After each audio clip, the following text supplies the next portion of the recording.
Hey, what's up? This is Todd Smith. I am back with another video, and today I want to talk about my plans for my music, my actual music for 2024.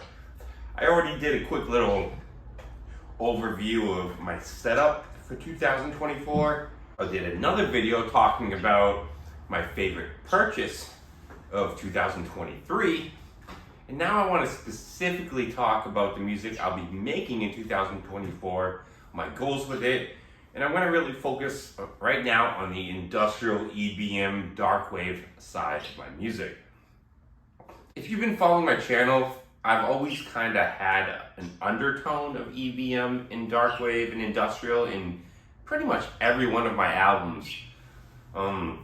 But lately I've been really pushing like full-fledged industrial EBM. I really started going that direction in the last few years. This year I would call a rebuilding year for me, in the sense of I was learning new gear.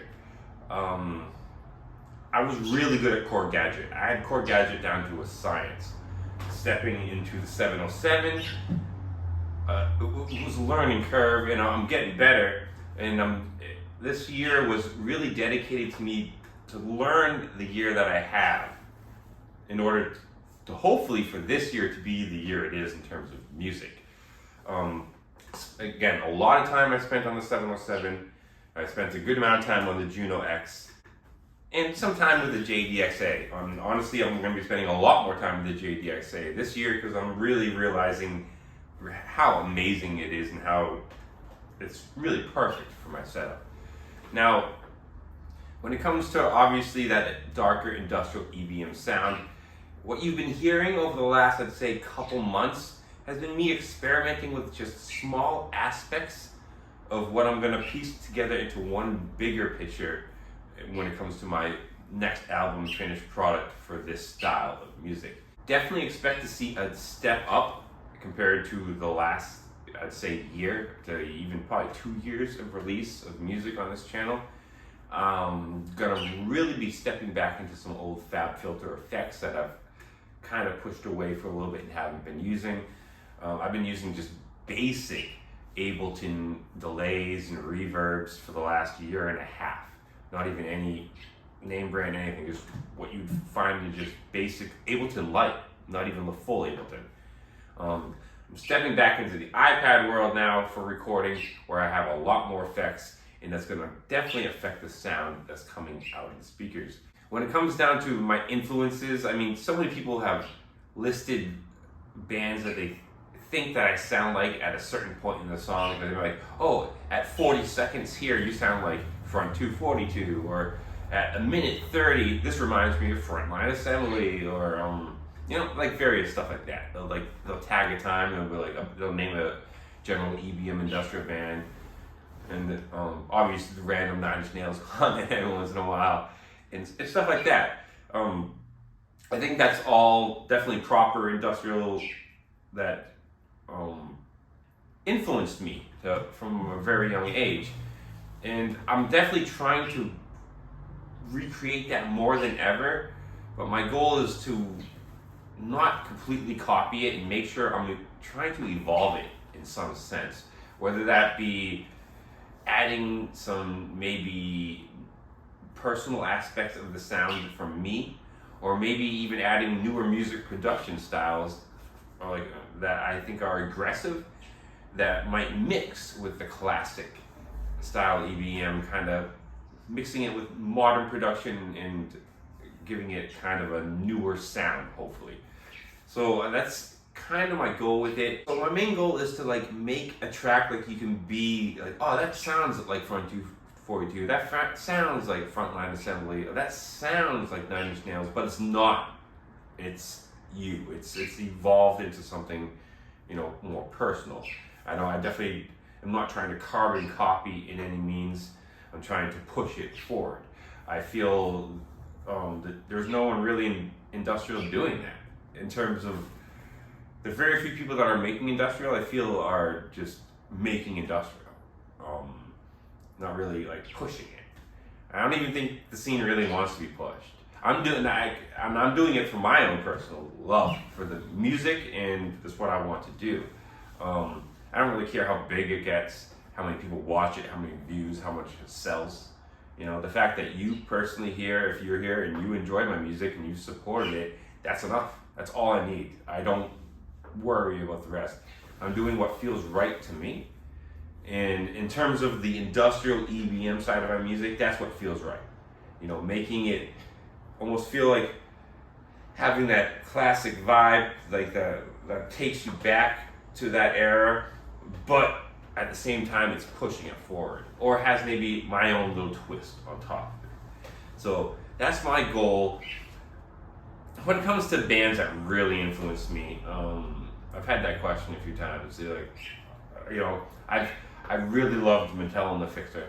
They were a huge band. Where Angels Fear to Tread was an absolutely monstrous album to me when I was in my younger age. That album was just, back when I was doing a lot of fucking acid and shit. But like, man, back in the day, taking acid, listening to Angels, woo! But yeah, I really loved Angels. Obviously, I loved a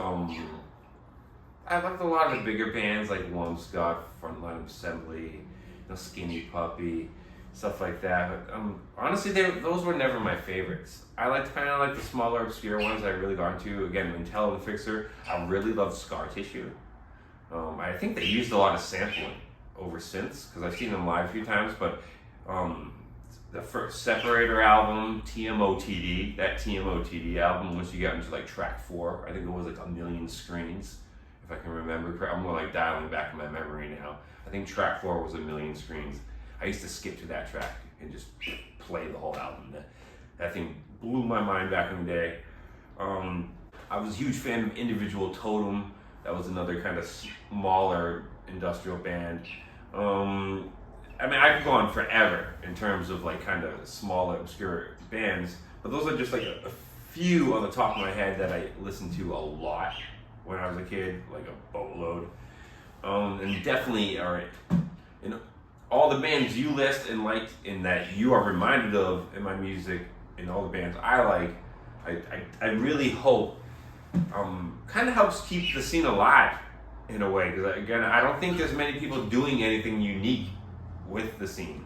I feel it might be a little, so I hope to be a kind of breath of fresh air to like the industrial EBM Darkwave scene. If you want that, if you want to have that classic vibe but maybe experience something new with it. Hardware wise, everything can be used throughout the year. All the mono synths, everything within my studio I plan to have on my next album. I do have a few more tracks that I'm going to go back through that I've made in the last few months. I'm going to add on my album released about a year ago that I've been building over the last year. So if you supported my last album that's already out, expect some new tracks on there very soon. I'm basically going to go through what's left that I have done yet, that's the best, that I really like, that I haven't released yet. Aggressive. And then definitely dump that all as like a final dump on my album that I started just over a year ago. Call that quits after I dump those tracks on there, because at this point I think there's going to be a big step forward in my sound quality, and I know I'm going to push really hard for there to be a big step forward in my musical production and what I'm doing within one track. Right now things have been very bare bones. I've been just kind of sharing little clips of like concepts of where I'm going to be going with this, and once I throw this all together, I definitely have much bigger plans than what's been revealed on this channel, and I really hope you guys are going to enjoy the ride. Now, if you don't like the EBM industrial Darkwave stuff, you've probably already left the video, so I'm probably talking to no one at this point in that sense. But if you did stick around and you're like, man, I really don't like your EBM Darkwave industrial shit, that's cool, dude. I understand. I mean, no one likes everything. You might have jumped into this channel because of my more like theatrical soundtrack-ish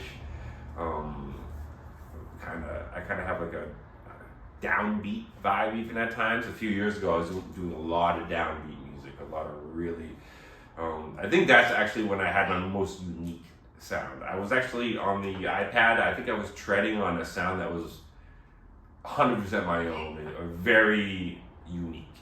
So maybe you got onto me in there, and you're like, I haven't made that stuff actually for a while.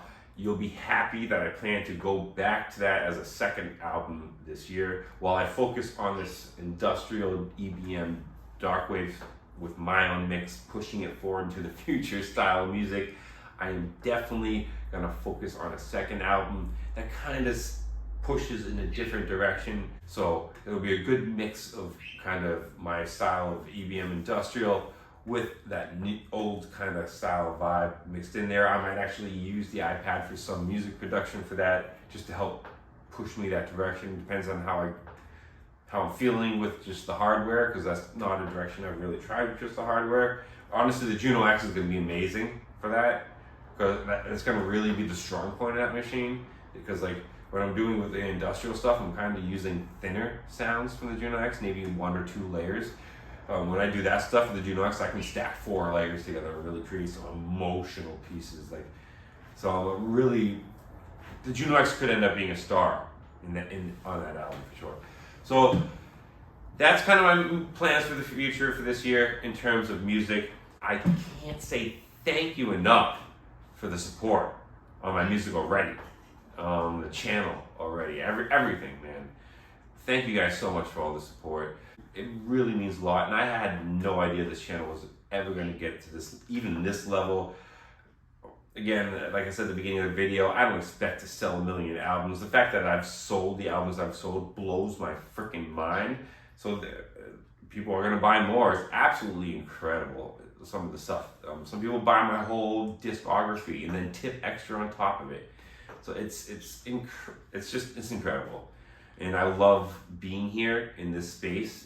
And I think that's part of being healthy with this, never expecting too much.